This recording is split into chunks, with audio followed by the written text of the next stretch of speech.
So part 24. Okay, part 24 na tayo. So dito tayo sa development. So development of a pipe is the length of a pipe along its center line and fitting. So ang tinatawag na development is not only the horizontal length or distance, it is the length of a pipe along its center line and fitting. So i-ano lang natin sa i-drawing lang natin. Okay. So kung ito yung piping mo, okay, ito yung piping mo, is the length of a pipe along center line of pipe and fitting. So ito total length development is 1, 2, 3, 4. Yun yung development. Okay, so kung makikita mo doon sa sa table natin yung pipe sizing, sorry,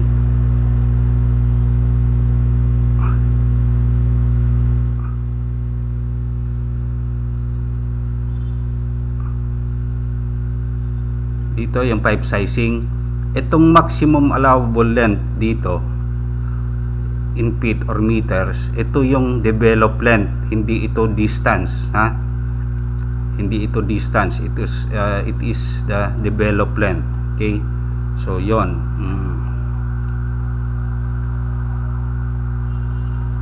So tuloy natin.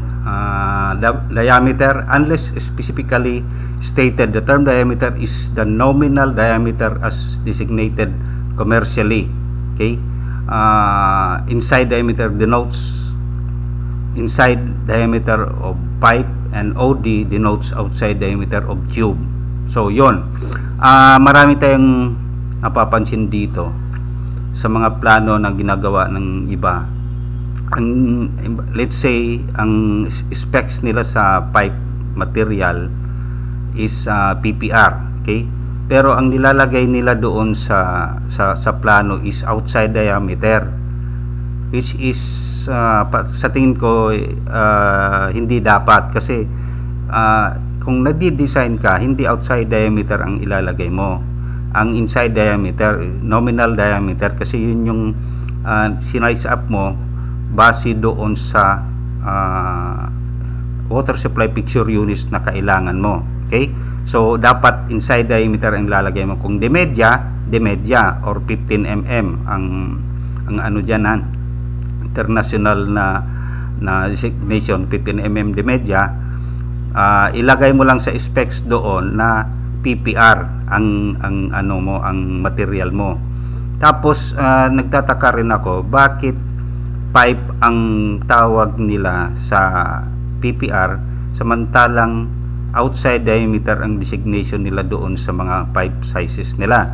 So dapat yan, kasi pag outside diameter dapat tube ang tawag. Okay, pag inside diameter dapat pipe, tulad ng copper tubing o tubing. Ang ano dyan, plus 1/8 palagi. Pag tube, let's say 1/2 ang inside diameter, 5/8 ang ano dyan, 5/8 ang outside diameter. That is internationally or commercially tawag dito. Yun yung pag denote mo doon sa tube at saka pipe. Okay, so yon. Domestic sewage, a liquid and waterborne waste derived from the ordinary living processes, free from industrial waste and of such character that permits satisfactory disposal without special treatment. So kasi pag may industrial waste na nakasali, may special treatment na yan. Okay, it is discharged into the public sewer or into a private sewage disposal system. Okay, so double bend fittings, pipe fittings with adjacent reverse bends and shape like the letter S. Okay, double bend fittings, double offset, 2 offsets in succession or in series such that the center line of the outside end are in the same straight line. Okay, so downspout, vertical portion of rainwater conductor. So pag ang downspout, parehong downspout yan, conductor or leader. Ang conductor, na-explain na natin sa previous video natin, na conductor pag nasa loob, downspout rin yan. And then leader pag nasa labas ng wall ng building. Okay, drain, a pipe which carries ground and surface water, storm water or wastewater into a building drainage system. Okay, so drainage system includes all the piping within public or private premises which conveys sewage or other liquid waste to a legal point of disposal, but does not include the mains of a public sewer system or public treatment or disposal plant. So itong kung napapansin nyo, merong legal point of disposal. Okay, meron kasing malalim ito kasi merong mga LGU yata in Pangasinan or something sa norte na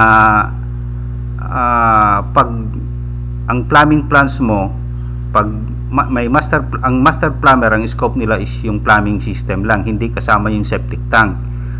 So that's why dalawa ang pipirma pag master plumber at saka sanitary engineer yung septic tank. Pero pag sanitary engineer ang pipirma, pwede na sa plumbing isa na lang, wala nang master plumber. So medyo magulo. Dapat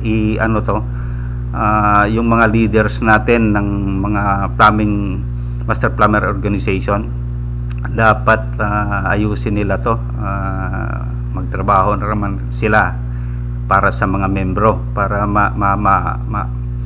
malinawan. Okay, so yon. So dry vent, a vent that does not carry liquid or waterborne waste. So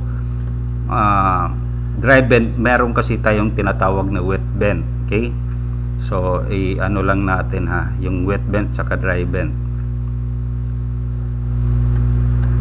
So pag let's say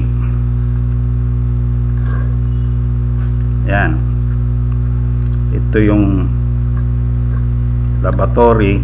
Okay, so kung ito yung continuous vent or back vent ng laboratory, okay, ito yung laboratory. Okay, ito yung dry vent ng laboratory. Okay, pero itong portion na to, itong portion na to, yan is a wet vent ng sewer branch or branch. Yan, kasi vent yan pero wet nga lang siya dahil may dadaang tubig diyan. Okay, ng wastewater. Okay, wet vent ito ng branch at ito dry vent ng laboratory. Okay, so yun yung pagkakaiba diyan. Okay, wet vent at saka dry vent. So sorry.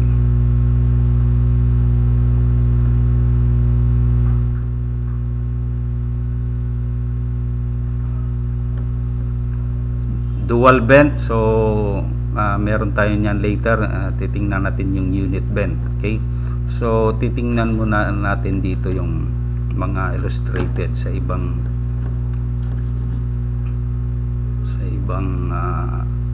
code. So ito, diameter, pipe and tubing, domestic weight. Ito yung double check valve assembly. Ito yung na-discuss natin na para maiwasan yung mga back pressure, backflow. Okay, either double check valve assembly, magsisimula tayo dun sa air gap. di ba? Para hindi magkaroon ng, tapos ito sa back pressure backflow, yung air gap sa back siphonation, ito sa back pressure backflow, or either maglalagay tayo ng double check valve assembly or yung RPZ, yung reduce pressure zone. Okay, meron din yang later meron yang illustration kung anong itsura niyan. Ito yung double check valve assembly. Okay, so double offset, na-discuss na to. Leader, so na-discuss na rin to. Drain any pipe that carries waste or waterborne waste in a building drainage system. So drainage pipe, drainage sump, a liquid or airtight tank that receives sewage or liquid waste located below the elevation or the gravity drainage system that is emptied by pumping. So yun yung mga sampit natin, at saka sewage pit, sewage ejector pit. Okay, so drainage system, all the piping within the public or private premises that conveys sewage, rainwater or other liquid waste to a point of disposal. It does not include the mains. So dito dinagdagan nila, kung makikita mo, point of disposal, pero dito sa atin nilagyan nila ng point to a point of legal point of disposal. Okay, yun may ibig sabihin yan, binago nila, although kinopya, nilagyan ng legal point of disposal. Yun yung dapat ayusin ng mga leaders natin, okay, para may pakinabang. So resisting gravity, a drainage system that drains by gravity into the building sewer. So alam na natin yung building sewer, alam natin yung building drain, di ba? So building subdrain na ano na rin natin yan, leaching well. Okay, si dry well or leaching well, later we will touch on leaching well. Dual vent, common vent, meron yan later, ipakita natin yung illustration yan. Dwelling unit, multiple, a room or group of rooms, so forming a single habitable unit with families that are used or intended to be used or living, sleeping, cooking and eating, and those sewer connection and water supply within its own premise are shared with one or more other dwelling units. Okay, multiple dwelling units includes guest rooms and hotels and motels. Okay, so yun yung dwelling unit, kasi meron tayong mga table na merong nakalagay doon. Bawa sa pag-size ng septic tank, merong dwelling unit, merong multiple. So alam na natin ang ibig sabihin niyan. Okay, so yun. So apartment condominiums and guest rooms in hotels and motels are examples of multiple dwelling unit. Okay, multiple dwelling unit. Okay, yun yung example. Dwelling unit, single, a room or group of rooms forming a single habitable unit with facilities that are used or intended to be used for living, sleeping, cooking and eating, and those sewer connection and water supply are within its own premise, separate from and completely independent of any other dwelling. So single unit, so dwelling unit, okay, separate. Okay, ibig sabihin lahat ng connection is separate. So aring sa mga residential, matatawag natin na dwelling unit yon, single. Okay, DWV, an acronym for drain, waste and vent, referring to the combined sanitary, drainage and venting system. The term is equivalent to soil, waste and vent system. Okay, So SWB or DWB, pareho lang yon. Effective opening.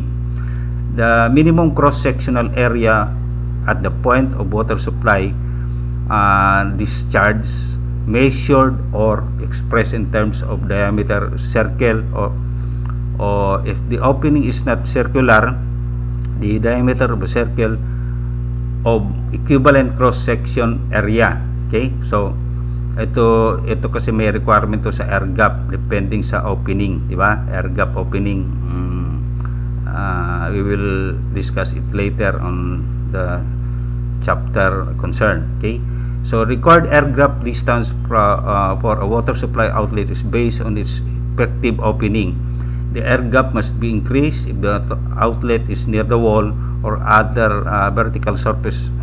Ito na-discuss natin to, but we will further discuss doon sa chapter ng water supply distribution system. Okay, so yon, air gap, effective opening, not less than 2 times the diameter para hindi magkaroon ng back-siphonage. Kumbaga, pag humina dito, masa-siphon daw yung wastewater doon sa flood level rim na maapaw. Okay, so air gap between potable and not potable water system. Okay, equivalent length. Okay, the length of straight pipe of a specific diameter that would produce the same frictional resistance as a particular fittings or line comprised of pipe and fittings. Okay, so ito yung equivalent length. Ito yung yung friction loss. Later i-explain lang natin to ng konti. Equivalent length of straight pipe of a specific diameter, tsaka depende rin yan sa type of material na idadagdag mo doon sa ano natin, i-drawing natin. So equivalent length, ito may elbow ka, diameter is 1/2, the material is GI. Okay, itong elbow na to na 1/2 na GI, meron yan equivalent length in feet or in meters na idadagdag mo doon sa total dynamic head. Yung, di ba, ang total dynamic head is equals to static head plus friction loss due to pipes and fittings and valves. Dito yan plus residual pressure.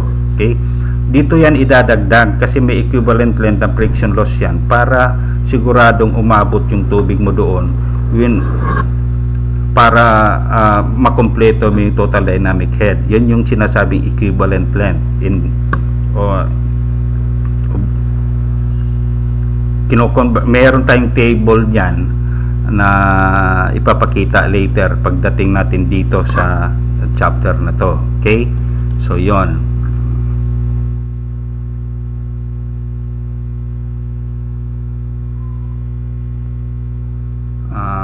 Existing plumbing system, an existing plumbing system or any part thereof installed prior to the effective date of this code. So existing work, a plumbing system or any part thereof installed prior to effective date of this code. Family, one or more individual living together and sharing the same facilities. Okay, fixture, plumbing fixture, see plumbing fixture later, ano yan. Fixture branch, drainage, a drain serving one or more fixtures that discharges into another drain. Okay, see ito yung fixture branch. Okay, ito yung fixture drain ng laboratory, fixture drain ng water closet.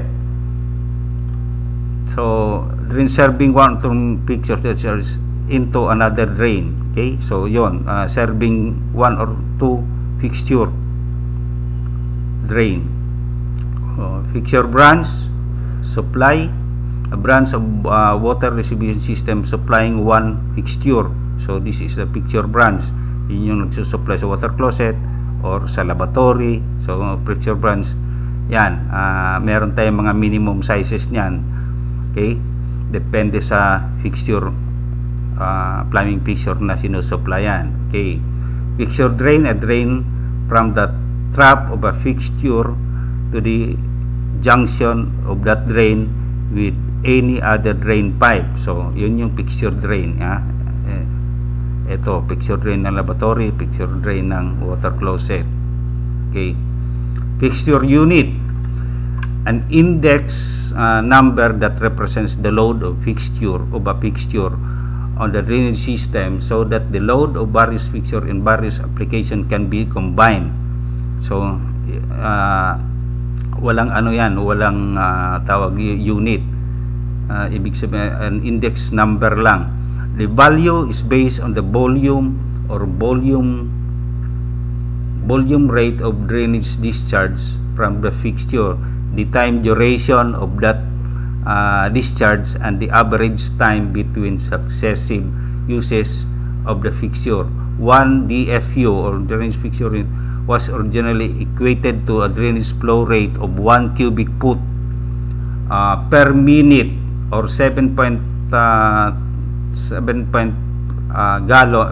gallons, actually 7.39 yata ito kung ni-run off lang. Tapos yung may libro tayong pinakita dati na ni-run off niya sa 8 gallons, but it is gallons per minute. So, diba? Gallons per minute yan, flow rate, yung 1 DFU. When you use the Hunter's curve, you can convert this fixture unit to demand in gallons per minute. Okay? So, yun, hindi gallons lang ang unit dyan, gallons per minute. 1 DFU, 1 cubic foot, that is 7.48 to be exact. Inano nila sa 7.45 gallons per minute.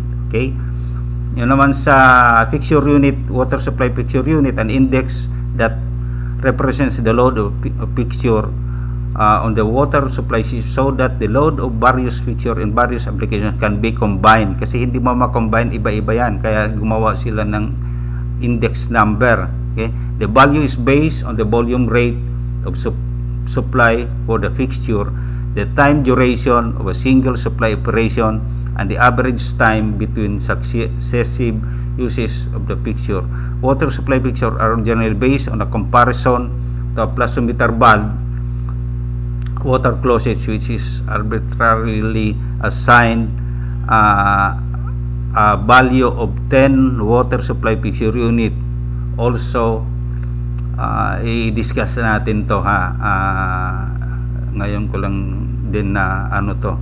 So water supply fixture unit was originally based on a comparison to a plasmameter valve water closet, which was arbitrarily assigned a value of 10 water supply fixture unit.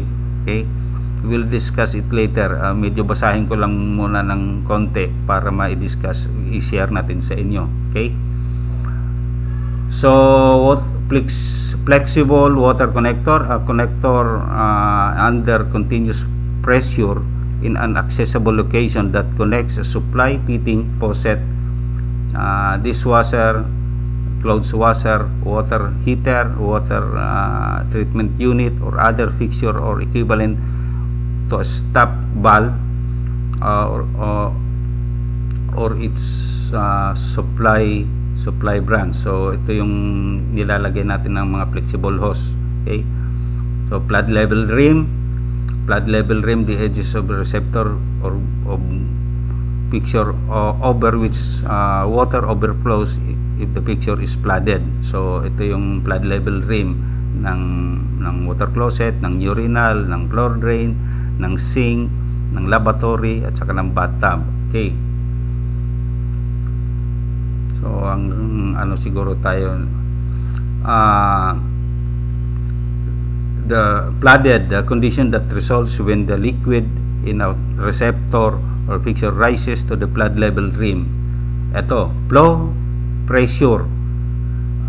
The pressure in the water supply pipe near the faucet or water outlet while the faucet or water outlet is fully open and flowing. So the minimum required flowing water pressure for most fixture and appliances is 15 psig. Okay, yun yung sinasabi kong residual pressure. Okay, i-explain natin. Blowout water closet and blowout urinal requires 25 psig minimum. Some other one-piece water closet requires 50 psig minimum. So yon, and one half supply tube. Okay, ito yung sinasabi ko. Okay, ito yung dinadagdag natin sa TDH. Okay, flow pressure or residual pressure. I-ano natin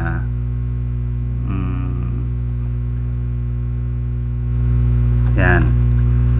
Pagkuha mo ng total dynamic head, okay, total dynamic head, static head, yung difference, static head, yung plus friction loss due to pipes and fittings, may friction loss yan na equivalent in feet.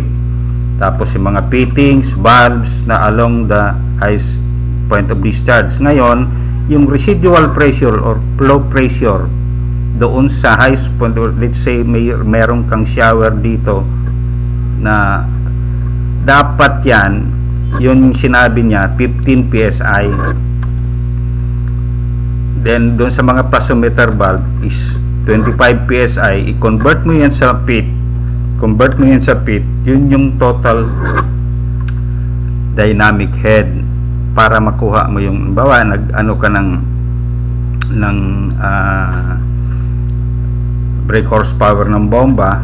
Okay, so Q times total dynamic head 960 times efficiency. Ito specific, i-multiply mo pa ng specific gravity ng liquid mo or tapos efficiency. So later we will discuss all of this one. Okay, ito yung flow pressure na sinasabi, or residual pressure recommended is 15. Kaya nga ang sabi ko noon sa downfeed, dapat meron kang at least 15 psi para maganda yung flow pressure mo sa faucet mo or sa shower mo. Okay, pag mga occupancy mo naman is public, usually predominantly yung mga plus valve ang gamit, plasmameter valve, 25 psi yung working pressure niyan. Yun yung ilalagay mo doon sa kuan. Pag gravity ka, dapat equivalent head ng 25 psi ang doon ka mag-ano na by gravity mag-umpisa. Okay, so yon. So dito muna tayo. So flow pressure. Okay, so diyan muna tayo magtatapos. Then ano natin, thank you